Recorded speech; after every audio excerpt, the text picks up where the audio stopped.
Water Country, USA in Williamsburg is Virginia's largest water park. It is an aquatic wonderland that offers a thrilling escape from the summer heat, featuring an array of exhilarating water rides and attractions for all ages. In this episode, I'm going to give you a simple overview of things you should know about the place. All I need are some better days, cause all I want, and I pray, I believe in the better days. So today tayo po ay pupunta sa we are going to Water Country today. One Saturday, my family decided to visit. It was an hour-and-a-half trip coming from Chesapeake, Virginia. Saturday and holiday isn't really a good time to visit, for weekends and holidays are usually crowded. Good thing we were able to book tickets beforehand. Honestly speaking, having a quick queue ticket or skip the line would always be the best option whenever you're on a theme park. If you are bringing gadgets like me, I suggest for you to get a locker, which is also available in the place. After changing, it's time for us to have some fun. First up, we decided to visit one of the nearest rides in the entrance, the Riptide Race. This is one of the newest rides here in Water Country and is a 54-foot tower with a 520 feet long slide. You want to sit on the front or back? You. Do you want to sit in the front or at the back? Whatever. Whatever though. This is a two-person ride, so do not forget to bring your buddy. Unfortunately, using a tripod is prohibited, so I decided to just leave my 360 camera on the locker.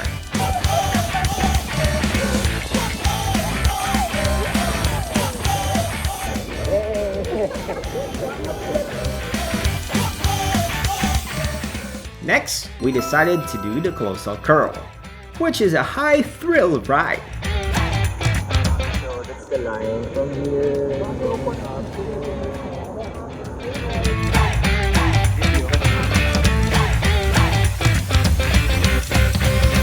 With each raft holding 2 or 4 riders. The Mega Slide is honestly one of the best rides to try here at Water Country.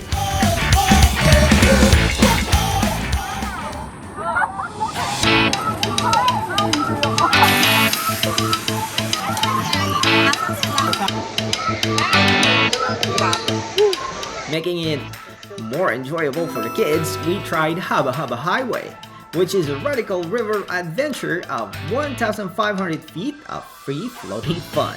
The fast-moving current keeps one speeding up along Hubba Hubba Highway. We spend most of our time here.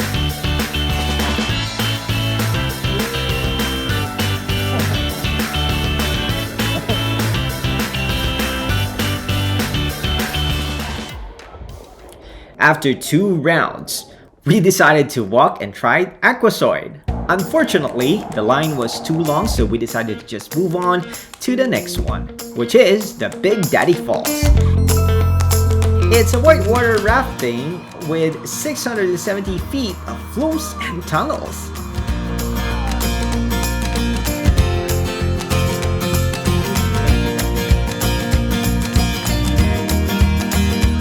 It was already past 1 p.m., so we decided to find something to eat.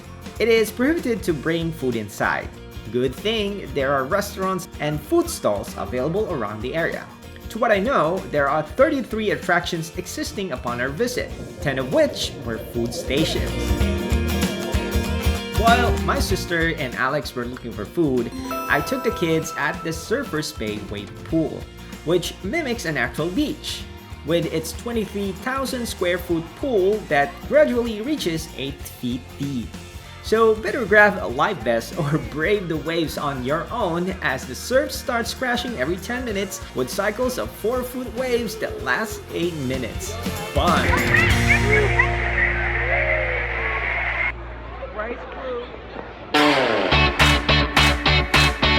Last attraction we visited before my phone battery runs out was the Nitro Razor. I had fun doing this in other water parks, so I honestly can tell this one is super exciting. Each attraction is categorized depending on height, and some rides would require you to wear a life vest. Of course, checking the maps located in different places within the park will help you find the attraction you are looking for. Or you can simply download the application for more info. Other attractions include Jet Scream, Malibu Pipeline, Wall Tang, and H2O UFO and Cowabunga for kids. If you want a high thrill activity, you can also try Cutback Water Coaster, the Colossal Curl, and Vanish Point, which is almost a 90-degree 75-foot tower drop. To make the most of your visit, you can also consider renting a cabana for a VIP experience. It comes with a shaded seating, a mini fridge, and a personal waiter. A total relaxation. Also, use the park's app to check ride wait time and plan your day accordingly. And oh, comfy slides, water shoes, waterproof bags, swimwear, and sunscreen is important. The ticket prices vary depending on the season and whether you're purchasing a single day or multi-day pass. Ticket starts at $49.99 US.